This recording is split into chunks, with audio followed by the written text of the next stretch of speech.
Hi, everyone, and welcome to the panel on global perspectives and international opportunities. I'd like to briefly introduce the panelists here, make one or two comments, and then get going with a few questions. We will leave 15 minutes for Q&A at the end of the session. So starting off from right to left, Doug Becker, who is the CEO and founder of Laureate, among other education businesses. Antonio Carboneri, the founder and CEO of Anhanguera in Brazil.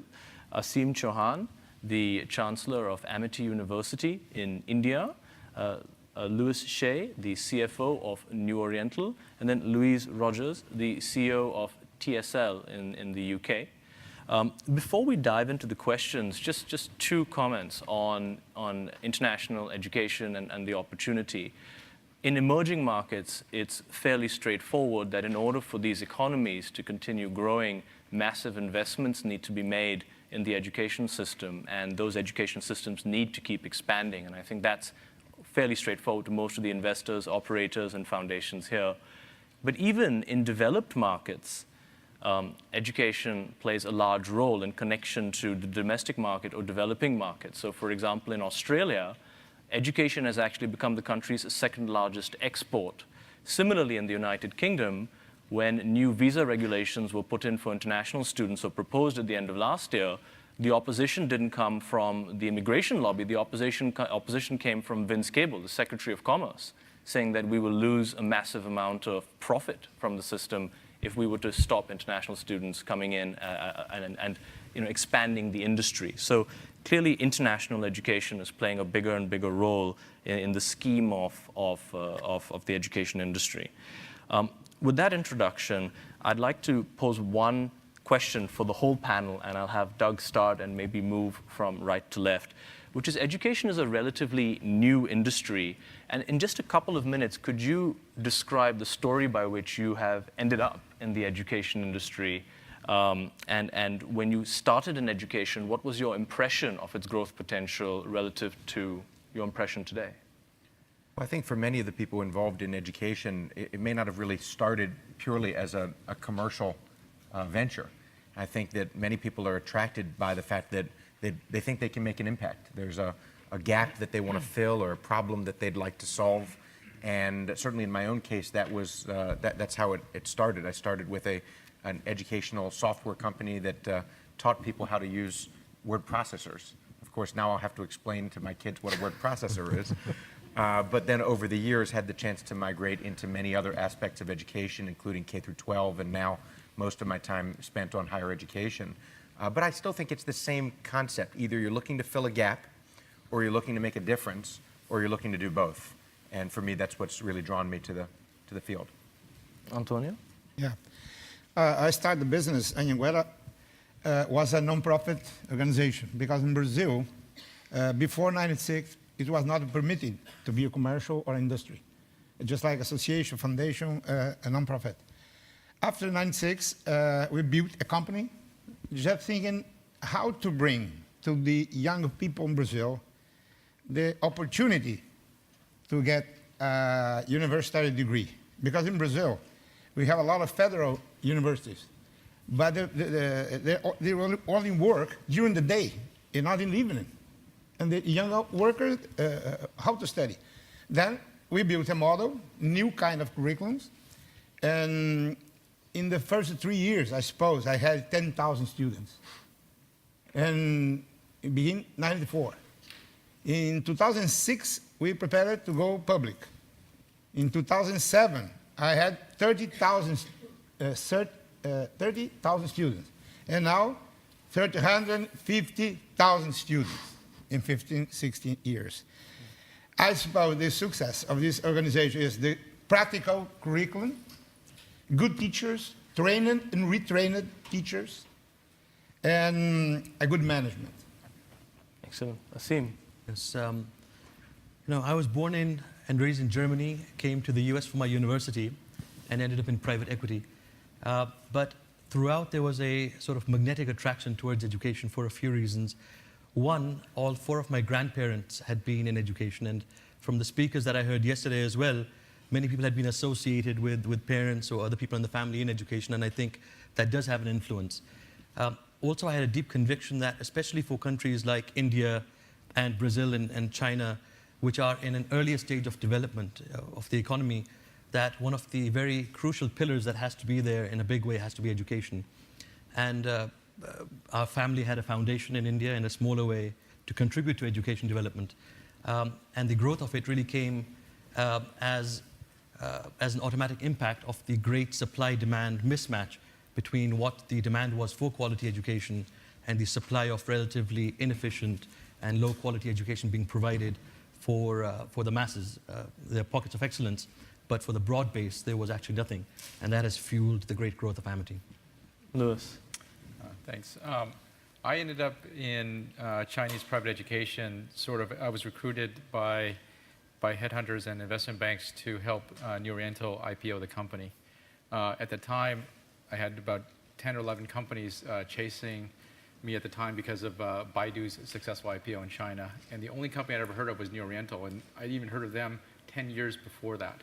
Because when I was a business school student in Boston, the students that came through there were all alumni of New Oriental. So they took all their TOEFL and GRE test preps and GMATs through New Oriental. So the only name I ever heard of. When I joined the company a little bit later, I was just surprised. I was just shocked by how enormous the business opportunity was in private education in China, because in 2003, the government had just passed the private education promotion law, giving private companies the same rights and privileges as public companies. So before that, the market was basically closed.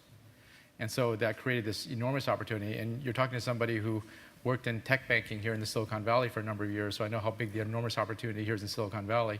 And I was just floored by how big the opportunity is in China and how many different sectors there are that are really untapped. And it's been a phenomenal run for the last 6-7 years. When I joined New Oriental, we had 2,700 employees. Now we're pushing 25,000. We had 600,000 students the year I joined. We just passed our fiscal year end in May. We have over 2 million student enrollments. And we just tipped the iceberg. There's 200 million kids in China between 6 and 21 who are in informal education. So that's how enormous the opportunity is.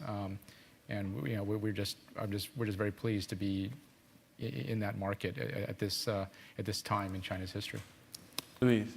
Actually, this is my first job in education, and I hadn't worked in education until 5 years ago. Before that, I was running a media company down the road from here, running rock and roll magazines in America, completely different, which was great fun. But I was approached to join TSL at the time. It was bought out from News International by a private equity group as a change manager, and somebody who worked in media. And I thought it was an amazing opportunity. It's a 100-year-old company, which everybody had heard of, the biggest B2B publication in the UK, but absolutely dying on its feet. No real future unless everything changed. But really worthwhile doing that. So I joined. I thought I'd made a huge mistake. I hated it for the first 3 months. The group didn't want to be in private equity ownership. And everything seemed broken. And then I started to talk to teachers, and they were the most amazing people I'd ever met, and really inspirational and absolutely dedicated and worth doing something for, I thought.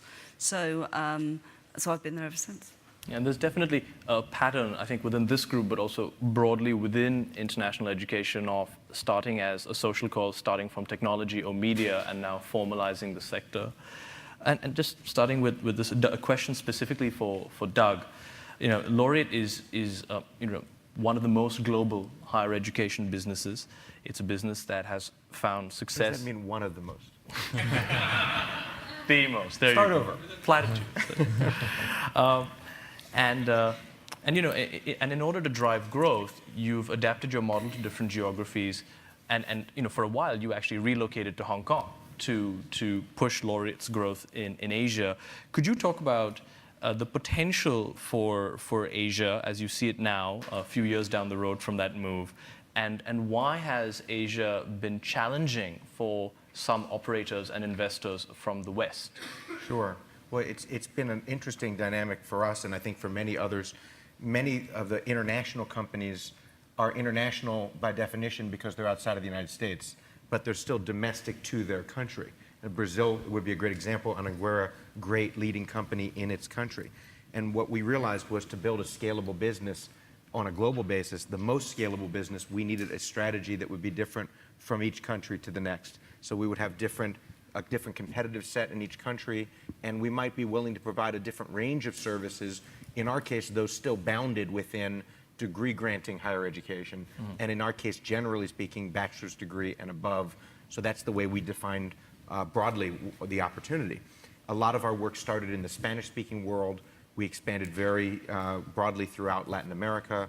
Even today, we have about 600,000 students, approximately $3 billion worth of revenue, and we feel like we're just starting, which is what I think is so exciting, the common thread that you hear here. To your point about Asia, though, today Asia for us is still less than 10% of our students, and part of the reason I relocated there and spent a year was I really felt that the variation between the strategies of each country was so much greater than what we found in other regions. We operate in the Middle East, we operate in Europe, we operate in the US and in Latin America, and as different as, let's say, Mexico and Brazil might be, and those differences are just vast. They are very small compared to the differences between Japan and India, or between Thailand and Australia. And so I think a lot of the reason why you haven't seen more, bigger, faster scaling up of higher education, and this may be more specific to the degree granting aspect, is how different the countries are. And that's probably the most important dimension of the difference will be in the regulatory context. Because, of course, differences to understand the needs of customers, that's one thing, but what government is prepared to let you do, and in some cases they're prepared to exclude things for good reason, to protect people from the kinds of problems that have ultimately been the case here in the US, for example. But in other cases, the regulations just don't make sense. And in many cases, even the regulators will say it doesn't make sense. But they are not always capable of changing it. So I would just sum up by saying it's the differences in the countries and amongst the countries in Asia and the wildly different regulatory regimes that are in place today. And is it your opinion, for example, that eventually, all things proceeding as they are, that Asia would become most of your revenue at some point in the future? Or is it that you see that relative to the rest of the world, Asia is just a component? I do believe that Asia will be absolutely the biggest region for us in the world, but it's hard for me to say that would happen in the next 5 years. It's probably 10 years from now that will happen, and it will probably be 10 very challenging and painful years to get there. And I couldn't think of a more exciting way to spend the next 10 years. Excellent. And Antonio, when it comes to the big emerging markets, the BRIC economies, Brazil was really the leader in deregulating, the leader in recognizing the role of private capital and private organizations. And Anhanguera has built this immense scale and an immense brand. Recently, you've made a successful entry into distance education. Where do you see the next leg of growth for your business? Is it within Brazil, within the businesses you're in? First of all, we are now in 8 states. There's a lot of Brazil to go. We are in 8 states and 61 cities. I suppose you are in the beginning, because our model is a scalable model. In all these 61 cities, the business administration program has the same curriculum.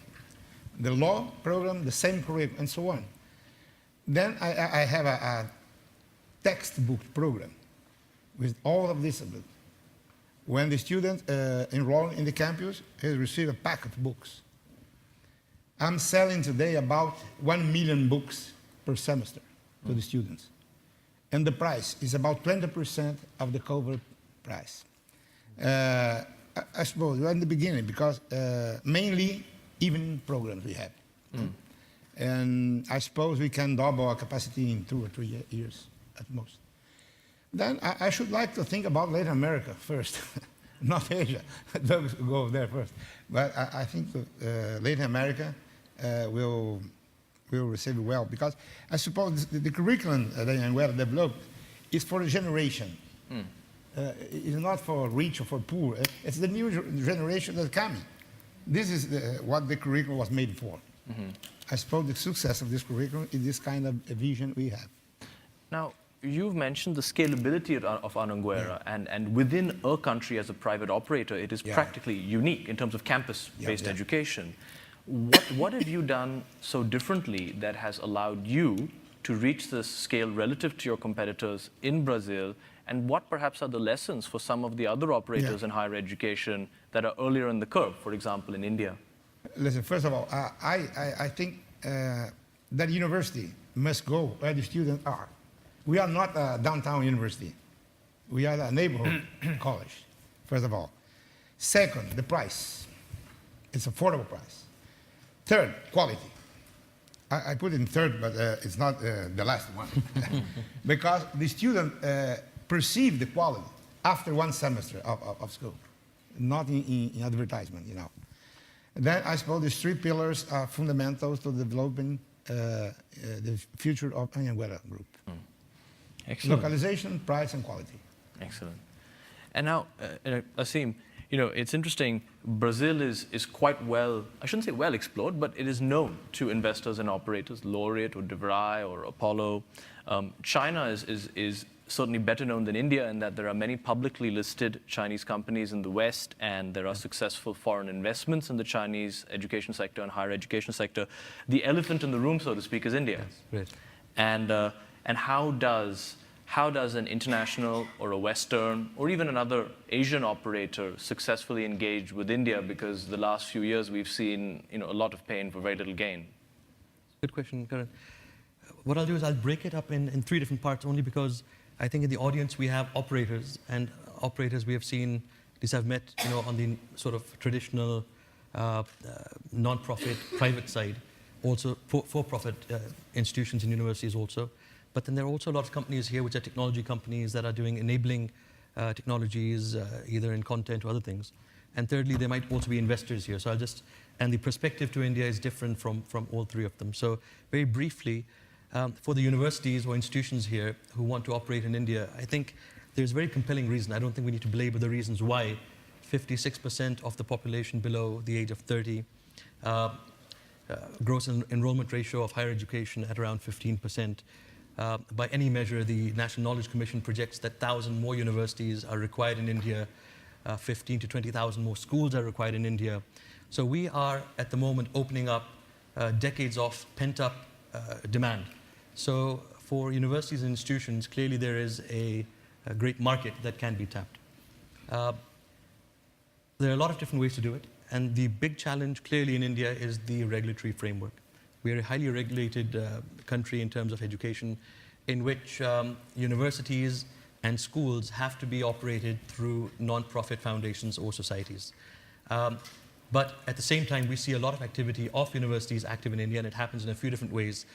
Several universities are looking to establish full-fledged campuses in India, and there's on the table of the Parliament something called the Foreign Universities Bill, which will at some point hopefully pass, which will allow foreign universities to come and establish full-fledged campuses, and the Carnegie Mellons, the Dukes, and others are looking actively to establish campuses. Number two, if a university does not want to make that kind of investment in India, there are a lot of other kinds of agreements, articulation agreements in which a student is part-time in India, part-time at a foreign university that is getting very popular, and bringing Indian students to universities around the world and lowering the average price point that the student would have to pay. And the third area is research, in which there's a lot of collaborative research happening. For example, MIT, out of Cambridge, Massachusetts, is setting up a research center at our university in New Delhi to focus on very specific emerging technologies with the idea of spinning out joint IPR and commercializing those patents.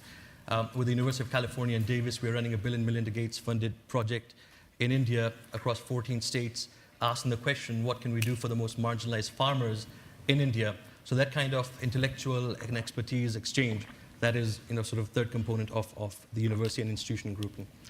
For the enabling companies like education technology companies, content companies, I think immense potential. Because if you think about what are the challenges of growing the capacity in any country so quickly in such a short period of time, ERM companies, you know, CRM companies, ERP companies, LMS companies, DBM companies, adaptive learning companies, gaming protocol companies, online platform companies, there's a whole host of technology solutions that I think Indian universities, as they grow and look for quality and efficiency, will need to lean upon. And I think that is definitely some of the things that I've seen over the past day and a half, which I get excited about, some of the things that are happening right here in Silicon Valley, which I feel could have a lot of implications in emerging markets around the world. The only caveat to that is that the solutions that I think will do well in a country like India are those that have a proven track record in other countries before they come to India, just so that that initial gestation period of comfort is quickly is crossed. Thirdly, in terms of the investors, India has been a challenging environment for private equity investors. In 2010, we had $260 million invested in about 25 deals. In the first 4 months of 2011, we have had $130 million across 11 deals.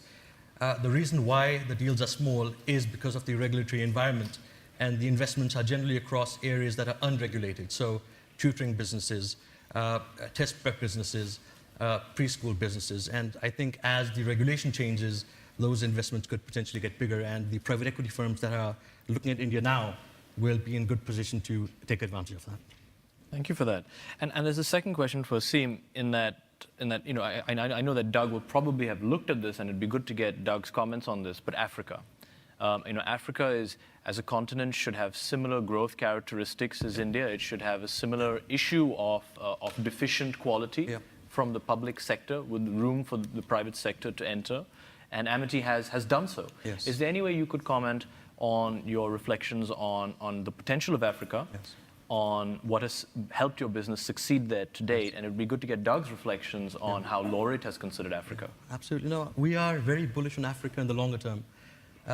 It's early days in Africa at the moment, but I think an early mover into Africa for the next 10, 20 years would have a great advantage. And there is, of course, the great, I would say, desperate need for quality education in Africa.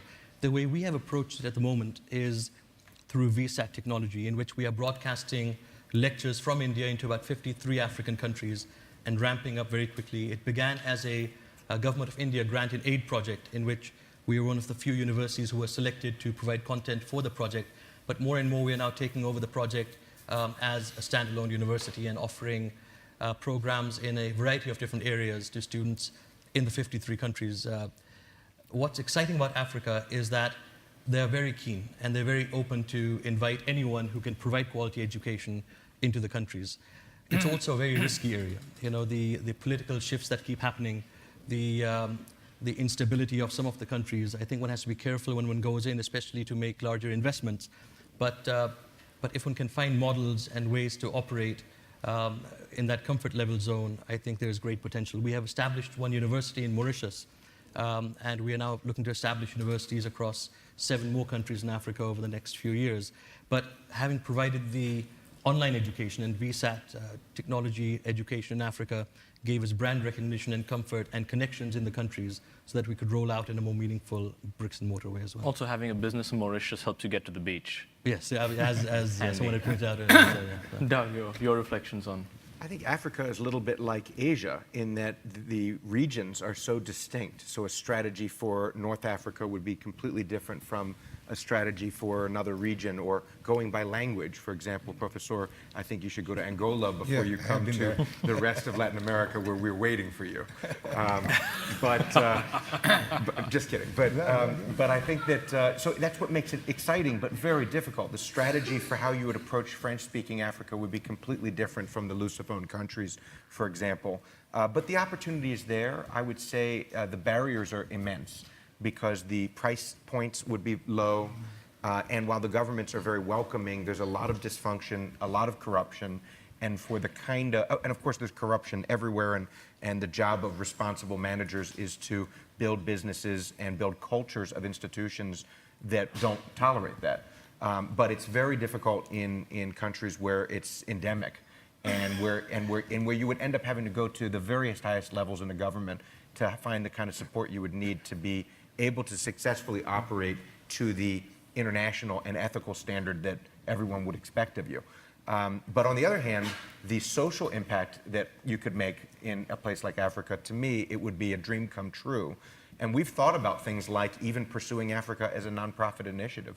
of contributing our intellectual property and experience, or teaming with foundations, or working with the World Bank, which we've discussed, or other ideas. I'm just not entirely sure how much of a commercial enterprise it is and how much of a social mission it is. And while both are immensely important to me, one thing I learned a long time ago is to be very clear on which is which. So we're still a little bit unclear on that. Another theme that has been mentioned is the role of technology in scaling up education businesses, certainly in distance education in Brazil and in the campus business that you're running, Antonio. Is there any way to, for Antonio, Luis, and Louise to maybe comment on the role of how you have used technology to both grow your businesses and create and maintain quality within the business? And it'd be good to hear a bit from Luis and Louise, and we could have Antonio then comment on it also. Sure. I mean, for us, China, like India, Brazil, and other emerging markets, is too big a market. And so we need, because of the distances that need to be traveled, we use technology in many ways. Our CoolLearn site has 6.5 million users, so we can distribute content and offer classes to students who otherwise don't have access to our programs because we don't have locations in the cities yet. I mean, you think about China, we're in 44 cities, probably the largest 44, but there's 200 cities in China with a population greater than 1 million people. So they're bigger than San Francisco or San Jose. We're only in 44 of them, so we can't reach the other students. So many of the students who want to take our test prep or subject classes can come in and do it online. So that's one way. Second way is how do you train teachers across the country so that you have comparable quality to the ones you have in Beijing and Shanghai or some of the larger markets? Well, it's very difficult to be flying thousands of teachers every year to Beijing and Shanghai to get trained. So we've used the technology to help us with teacher training. We spent a lot of money setting up video conferencing systems in every one of our cities and centers so that teachers can be trained remotely. Another way is our student registration center. One of the ways to save costs is that we have everything, students now register online. You don't need to wait in line at registration. When you have over 2 million students a year, the lines can be quite long. So now 1/3 of our students in Beijing and Shanghai actually just register online. So technology is helping us really scale the business that we otherwise would not be able to do cost effectively. It saves us a lot of money. The other thing we've done is we've implemented a whole new CRM system. So we're able to track students across the country now. So when they move from Beijing to Guangzhou or to the hinterlands of China, our CRM system tracks them. We know exactly what their history is. We can hand them off to the next city to where their family has moved to. So we're trying to use technology in many ways to really streamline our business, to give better access to our students. And now we're moving to this, as everyone sure in the audience knows, with ebooks. Right? Many students we're beginning to offer books online, so that you don't have to have paper. Just you can get whatever books you want. We're not known for selling books, but we sell 14 million books a year. We're one of China's largest 5 booksellers. To be perfectly honest, it's a really terrible business in China because of IP issues, but it's supplemental to our core business. So technology is absolutely critical to our success in scaling our business. And Luis, as you reflect on technology within TSL, is there any way you could comment for the audience and describe a little bit about how you use user-generated content and how you seek to, some ideas around monetizing that or what you're going to do with that in the future? So we set up a platform 3 years ago, which is essentially just a place where teachers can upload their user-generated teacher lessons and plans and materials.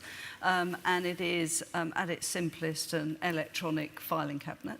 And teachers can upload and download materials free of charge, and it's all UGC. And we thought, well, they might be interested in doing that. Well, it took off completely. We watched it, and it grew and grew. So it now has 78,000 resources in it. 60,000, just over 60,000 are user-generated. We also go out and make partnerships with anyone who has resource for the classroom. And the usership on that is huge. So it's the biggest social network of teachers now. It has about 3 million unique visits a month, about 50 million page impressions, and they're downloading at a rate of well over 5 million a month. So that's that's a resource being downloaded every 2 seconds. Every time they download a resource, rather than build it, they save about 30, 40 minutes. And so you can see that it's having a massive, massive impact. But I think more importantly for us, it's really, we believe it's raising the standard of education. So, you know, if we all built a lesson plan and one of us built the best one and we all taught that lesson plan, education just went up. And teachers love sharing resources. It's all peer-reviewed. It is a Google model, so the best rises to the top. And it means that you can celebrate teachers for what they're actually giving back to the profession. So, you know, we have a teacher, my favourite teacher is Bev Evans, and Bev is a primary school teacher in Wales. And she's uploaded about 270 resources, and she's been downloaded 1.4 million times. So Bev isn't sitting in front of 30 kids in Wales. She's actually educating across 170 countries with her resource. And that's what technology has done. She's like a rap star on iTunes. Well, part of our job is to make those people celebrities and celebrate teaching and raise that standard and put the spotlight on them. And because we're a media company, we can do that. I want Bev to go to the Houses of Parliament and be given a car by David Cameron because she deserves it. And I also want the textbook publishers to start thinking, what on earth is going on? Because this is content that is outstripping some of the best commercial content. Antonio, could you? In our distance learning, it's in Brazil is a little bit different. It's not totally online because it's mandatory to do that. Then we have distance learning centers, about 300 in the country, 300 cities plugged to satellite technological ways. And the distance learning have the same textbook of the campus discipline, the same one. And we have 2 nights per week, each program, with the teacher in the university here. And the class is in real time with the 300 distance learning center. Same books, same teachers, the full teachers. And locally, we have a tutor with this kind of student at the same level, but satellite technology. Why satellite? In Brazil, there is something different. It's I suppose a culture. In web technology, the dropout is about 50%. In satellite technology, about 14%.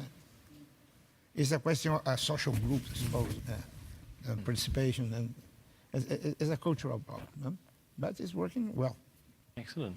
And Lewis, just thinking about New Oriental, switching themes a little bit, almost back to the questions that we've asked Doug and Aseem about entering an emerging market. You know, New Oriental has been very careful about which lines of business to go in. New Oriental has the brand, the reputation, and the capability to try its hand at almost anything. Could you comment a little bit about how New Oriental has selected lines of business to operate in China? And you know, what are the sort of criteria and how that's worked out? That's a very good question. Thanks, Karam. I think for New Oriental, we have an 18-year history. So the company was started in 1993. We really focused originally on TOEFL and GRE test prep. That's all we did. And of course, that entails a lot of English. So 14 years ago, we started teaching adults English, just general English instruction. So we became a company that had a couple core competencies. We were very well known in language training and test prep. Those are our 2 core competencies. So we basically have began to build businesses around those 2 areas of our core. We haven't tried to stray too far from what we're good at. And the second thing we try to avoid is exactly the government. So in China, the government regulates K-12 education, the content, the degrees. The government regulates colleges and the degree granting process and how many bachelor's degrees each school can grant and accreditation. So we stay away from those. We stay away. We basically focus on the areas that are sort of tangent to that, like after-school tutoring in all subjects, which is direct, because for us, English language was our core competency. That's the #1 subject that Chinese students need to learn. It's 25% of their Gaokao, which is the equivalent of the Chinese SAT exam. So imagine what would happen in America if Mandarin Chinese was 25% of the SAT. So that's exactly the comparable in China. So we focused on that, and we said, well, if we're good at GRE with math and English, why can't we teach physics and chemistry and biology and Chinese history and politics? It's exactly to the same students. It's just a different subject, but same teaching methodology. And so that's what we've done, is we've never strayed far from our competency of language training and test prep. And that's why I think we've been quite successful. The other thing we've done is that we've been extremely patient. We don't rush anything. So many of our foreign competitors who come in are in a hurry to make money. They have a 3 or 4 year exit. Well, when we expanded outside of Beijing in 2000, we lost money in Shanghai and Guangzhou for 3 years, but we stayed the course. We were able to accept losses for many years in order to build a long-term business. Because, as mentioned earlier by some of the other esteemed people here, is that every province in China has their own language. Every province in China, every city in China has their own local regulations and their own local content differences. So the SAT or the ACT here in the US is standard across the country. In China, the Gaokao is standard, but there's local differences. Well, you have to be in the local markets to know those differences. So we spent a lot of time with local, entering local markets, and we do it very slowly. We only enter 2 or 3 cities a year. We only add 60 or 70 centers a year. So we have 500 learning centers today after 18 years. In the same 44 cities, by the time we're finished, we'll have over 1,500. Just in the same cities we're in now. Not to mention the other 150 cities we haven't touched yet.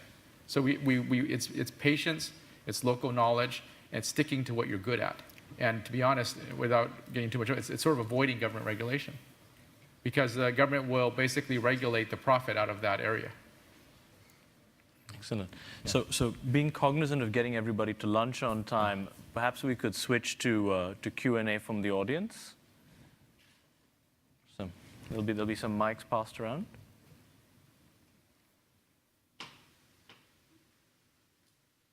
Hands up for anyone who is... While you're waiting, can I make a quick comment? Please. Just the comment that Louis was just saying about regulation. I think one thing I'd really want to emphasize for people looking at the international markets is just because there's a market doesn't mean that you're going to be able to operate in that market. And regulation, it's not that government always will seek to regulate the profit out, but they will regulate. You used the expression earlier, deregulation in Brazil. But as the professor, I'm sure, would agree, it's not deregulated at all. It's actually very smartly regulated, very actively regulated. And I just want to, I'm often cautioned when I think about, for example, in the US, the student loan market, which was a private market that existed at the pleasure of the regulators. And people just assumed that would always be the case. And then one day, the mindset, the shift, or perhaps the perception of value add changed, and that industry was gone. And I think it's something that for people operating in the various countries we're talking about, we never can take for granted the fact that we're able to operate we operate at the pleasure of government. Government is the partner at the table, whether you acknowledge it or not. And so in our company, when we have a meeting, there's always an empty chair that reminds us that government is sitting right there. They're our partner. And if we're doing our job right, they actually will seek us as a source of advice. And if we're doing our job wrong, they will see us as the tall nail that needs to be pounded down. And we devote ourselves to being trustworthy to government and partners to government. And I think you'd find the successful operators either have that approach and characteristic, or they're not long for this world. That's a great point. Can I make a comment on that? Because TSL was interesting because it was always felt that the government would move against TSL and put up a portal for teacher recruitment, which would be the end of that company. And in fact, we believed that unless we could do the job properly and fill those roles properly, that's where the main income comes from, that would happen to us. But actually regulation did come in and it made us much faster and it made us innovate much better than we would have before. And I think it completely transformed what we did. I don't think without that it would be as strong. And I also think that we now talk to the government all the time. We are completely speaking to the department and to the cabinet office and say, well, what do you need us to do as a private company? How do we need to produce results for you in order to be able to operate in this area? So I don't see it as a totally bad thing. And, at the end of the day, there's also regulation that says children are supposed to go to school and we all make, money out of that. So it's not a totally bad piece at all. I mean, it seems regulation is a pretty important theme. I actually have a question for the panel. And this is probably, again, the market, amongst all the markets here that are represented on this panel, the most overly regulated market and badly regulated market, without a question, is India.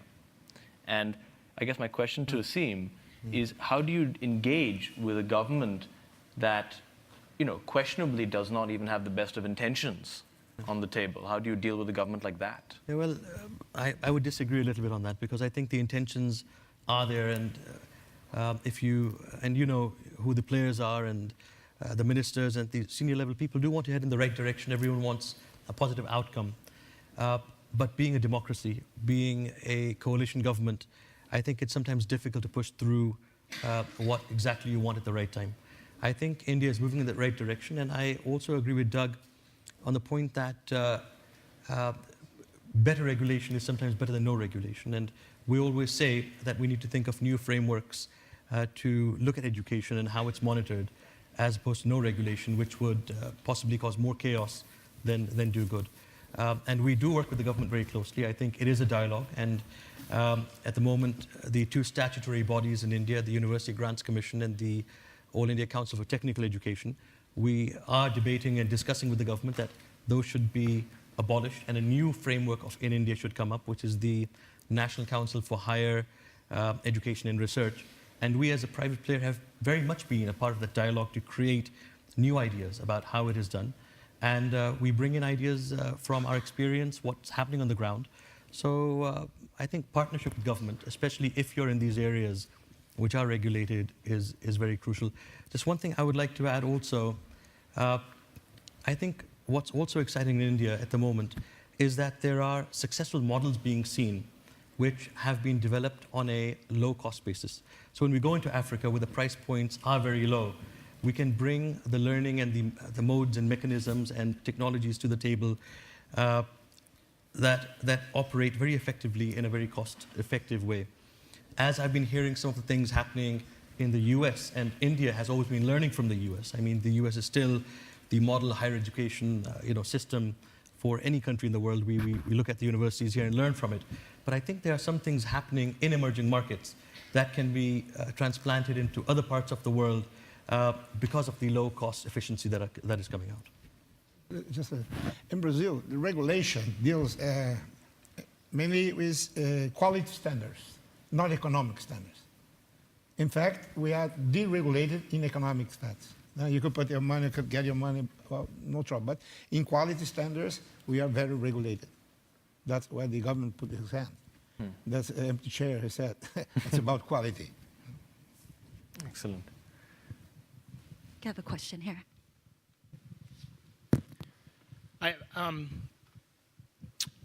Latin America doesn't speak one language, nor does Asia, nor does Africa. So when you're trying to be in all of these different markets, how does that affect content and delivery?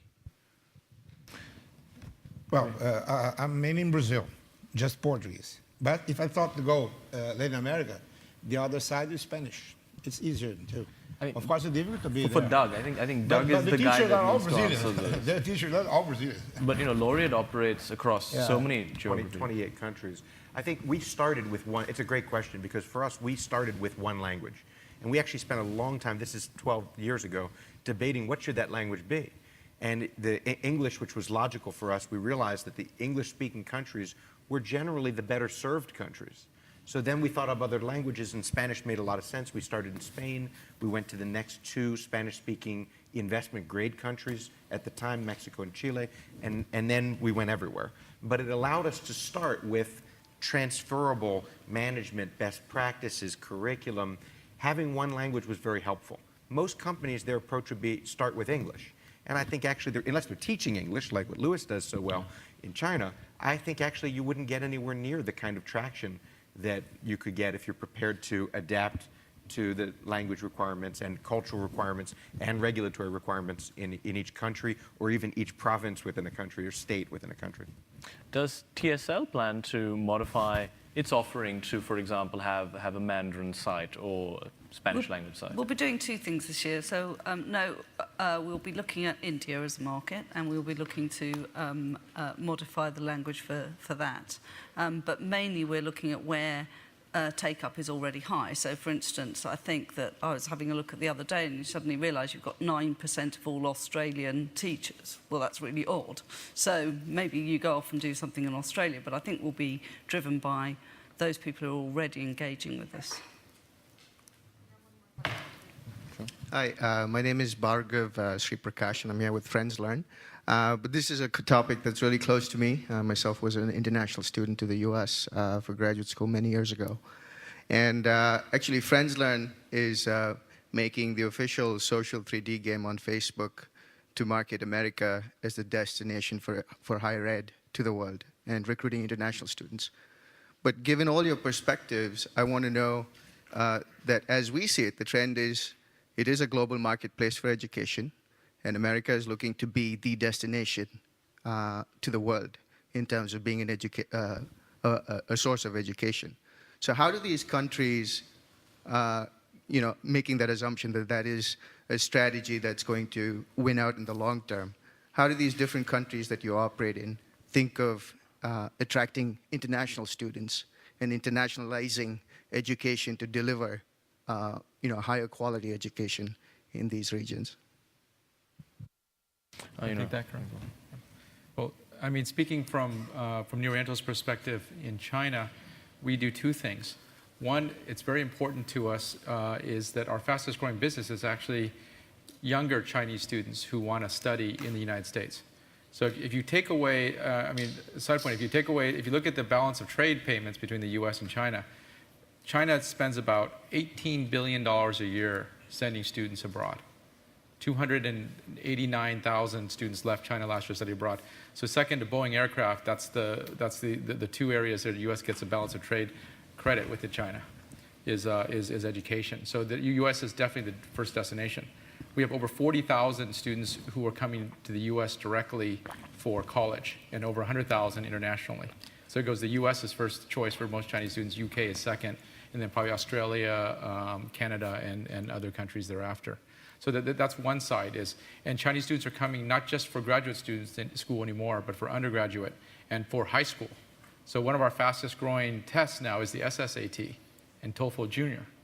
So that age group is moving down from graduate students to undergraduate and now to high school directly and prep schools across the world. So the international exchange is great. The other point I'll make is that last year was the first year ever in China that more students from from other countries came to China to study than Chinese actually left to study abroad. Over 300,000 students from around the world came into China to study. Many from the US, many from Africa, from other Asian countries. So actually it tilted for the first time ever that there's more students from abroad studying inside China than Chinese students leaving to study abroad. So I think this exchange of not just culture, but of education systems and of global perspectives is very important. And it goes both ways. How does Laureate handle this transnational student flow? I think it's really interesting, and it's sort of democratizing in a way, in that it used to be that everyone, generally, that you were going to the US or to the UK, then increasingly Australia, Canada would come up. But we're seeing such interesting things. There are over 100,000 foreign students studying in Japan because people realize that if you want a career in Asia and you want to differentiate yourself, speaking Japanese, you don't have to then work in Japan, but you can work for a Japanese company or a Korean company. There are 100,000 international students studying in Malaysia. Now, these are big numbers. I think the number of foreign students studying in the United States is in the range of maybe 500,000 or 600,000, something like that. The idea that 100,000 foreign students are in a country like Malaysia or Japan, I lived for the last 3 years in France. They have, I think, maybe 200,000 or 300,000 foreign students, a lot of them subsidized, and a lot of them from French-speaking countries. And the French government is willing, and I guess until they have bigger budgetary pressure, they're willing to accept large numbers of students, and they see it as an important part of building culture, building commercial ties.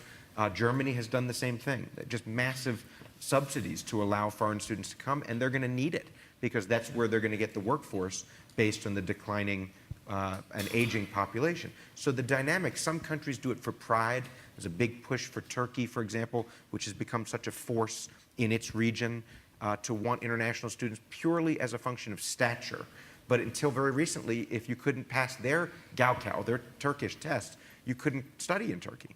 well, not a lot of foreign people were prepared to speak Turkish and pass the Turkish exam. They changed that now. So I think you're seeing this happening for workforce reasons, for trade and culture reasons, for stature and political and geopolitical reasons.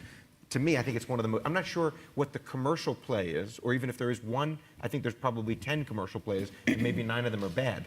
But in terms of the geopolitical and cultural aspects, I think it's just fascinating. Well, I mean, just to comment on the commercial opportunity, Singapore, for example, their Global Schoolhouse program has attracted over 100,000 students to Singapore. Now, that's a country with 4 million people, of which over 1 million are expatriates, and they now have 100,000 international students in They there. need to grow their population. And it's a massive foreign exchange generator for their economy.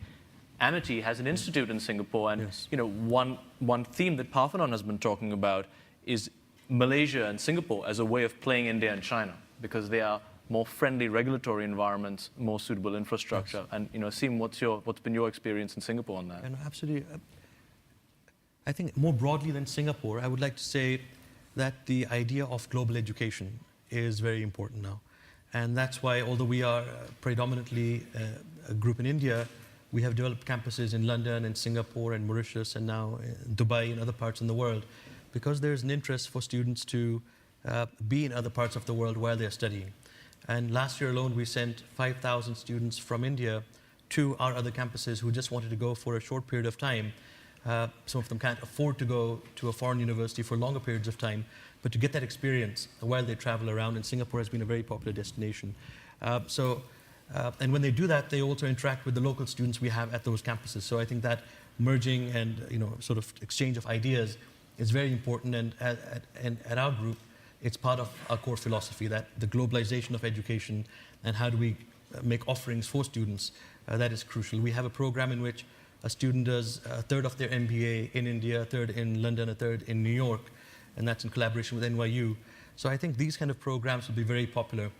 Also, to your question about students going to study abroad from, let's say, India, as opposed to foreign students coming to India, I think we are seeing an inflection point at the moment where more and more foreign students are coming to India. And why do they come? I think employment opportunities and better universities, better opportunities in terms of global education, standards, hygiene in the hostels, many different things which were not there a few years ago. I think there is sort of a coming together of multiple factors which may increase the number of international students coming to India as well. I'd like to be able to address sort of one or two other questions and themes. So if there's another question from the audience, we could take that on. Did you have one? Oh, no.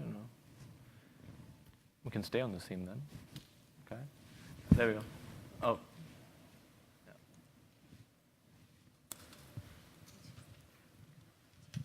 Hi, Bobby Kirshan.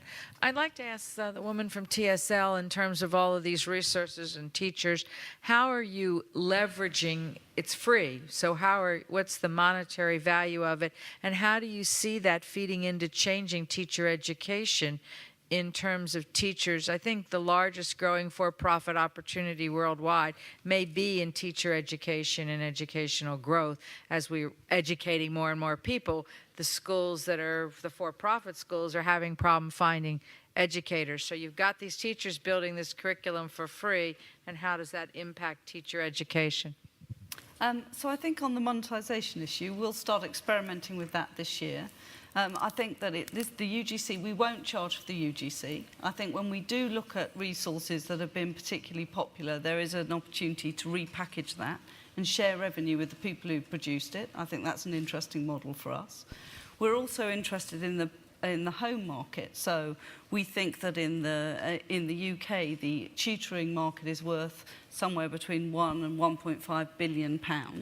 And that means getting a teacher into your house at the right time to sit down and talk about maths. Well, that's not a very efficient market. We bought a small company called Bright Spark, which does essentially what Tutor Vista does with a slightly different ethos, but where you're looking at online tutors with real resources, but importantly a tutor there to talk to students one-to-one, and we think that there's a real opportunity there. I've seen that at work, and I've seen it work incredibly well. It's incredibly powerful to see kids interacting with tutors online, particularly when you start thinking about children who maybe are completely disengaged at school, are really not respecting their teacher, are dropping out.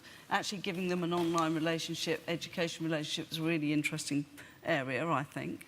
In terms of CPD, if you like, I think it is shocking in the UK, I'm not sure about the US, that you can qualify as a teacher and you really don't have to do much else for years and years and years to continue teaching. Architects have to do continual professional development as part of their qualification, but teachers don't. I think that should be fixed. And I think that there's a real opportunity for teachers to start sharing information about best practice. That's what they want. And I think there is an opportunity around that. We are seeing people sharing information, not just about lesson planning, but about what they want to do in order to become better teachers themselves. There is a huge drive within the profession to improve what they do all the time. And I think there's an opportunity there, it's true. We have time for one more question before we break for lunch. I think Justin over there. A question, I'd like to hear your perspective on. There's a lot of companies here who are investors in the space or want to be investors in international markets, and a lot of strategics here, education companies who are in the US or Europe who haven't gone into your market. So what are the opportunities for them? Should they be looking at an organic business in partnership with local entrepreneurs trying to build it, or should they be looking at an acquisition strategy? If we look at your markets specifically, from your experience, should it be organic, or should it be looking at, are there acquisition opportunities in these markets? That's a great one. I think it's almost good to start with Doug. I mean, you'll say acquisition, but then roll over to... There are no opportunities in any of these countries. I would recommend the Caribbean. And then when you're finished, call me and we'll tell you where to go next. No, let's, that answer, I want to say. Inside the Anguera Group, I have a corporative university. I have a teacher scholars inside the Anguera. Because we evaluate the teachers and advisors twice a year. And if he's not well this semester or the other, it must be retrained on Saturday morning during all the year. Just like an MBA. All the Saturday morning we have classes for teachers. And we have an MBA, a proper MBA, to train coordinators to be directors. I'm training about 40 directors per year. Well, you can realize now why I need 40 new directors per year. There's a lot of opportunity. Expanding campus is a reality for us. But we are training 40 future directors per year. And a teacher scholars, just about in function of that evaluation, we train, retrain, and so on. Because it's very different in a country, just like Brazil. It's not a country, it's a continent. In they graduate in several parts of the country. There is no unique teacher scholars. We must retrain all of them. And coming to this theme about if someone was to enter Brazil, and this is a very broad question, it's different for schools, different for higher ed, but is it about acquisition or greenfield, partnering with someone local? The greenfields, it takes about 2 years to begin. Bureaucracy and so on. Some years it's easier, some years no. Then acquisition is better. We are developing half and half.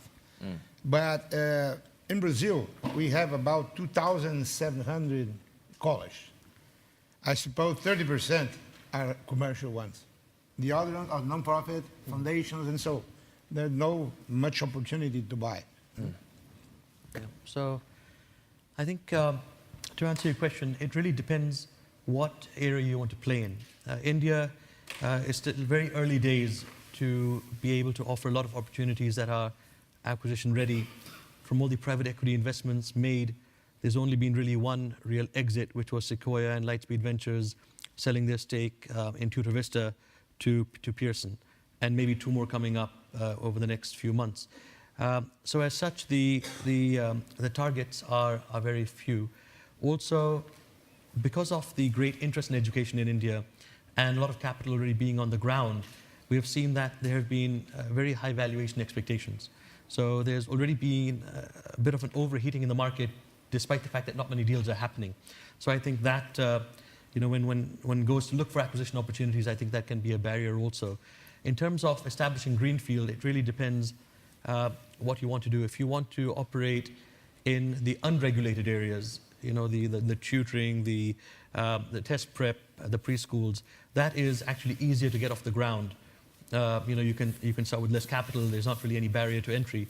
If you're interested in establishing a university or a school, then as per the local regulation, it requires that you buy land. And land acquisition in India is also getting prohibitive because of the costs at the moment. You need to do construction. So some groups are not comfortable with that level of involvement on the ground. So maybe it depends what domain particularly you're interested in.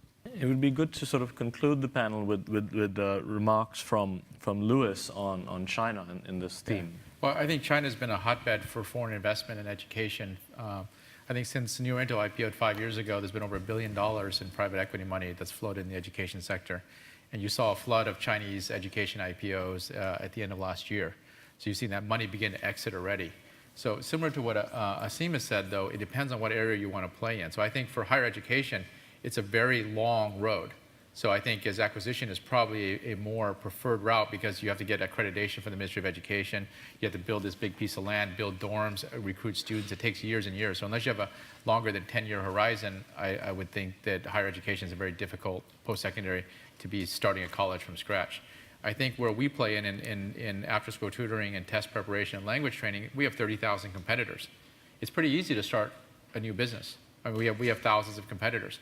The issue is to get scaled. The biggest challenge is that Chinese consumers are name brand buyers. So it takes years to build a brand. And so so you can start a school, but you can't really get big without building a brand. And it takes a lot of time. So I think if your horizon is less than 5 years, I think acquisition has to be your preferred route in almost anywhere.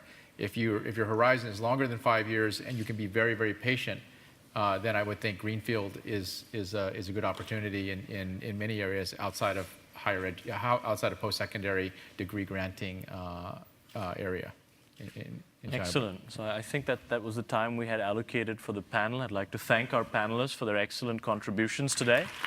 Thank you.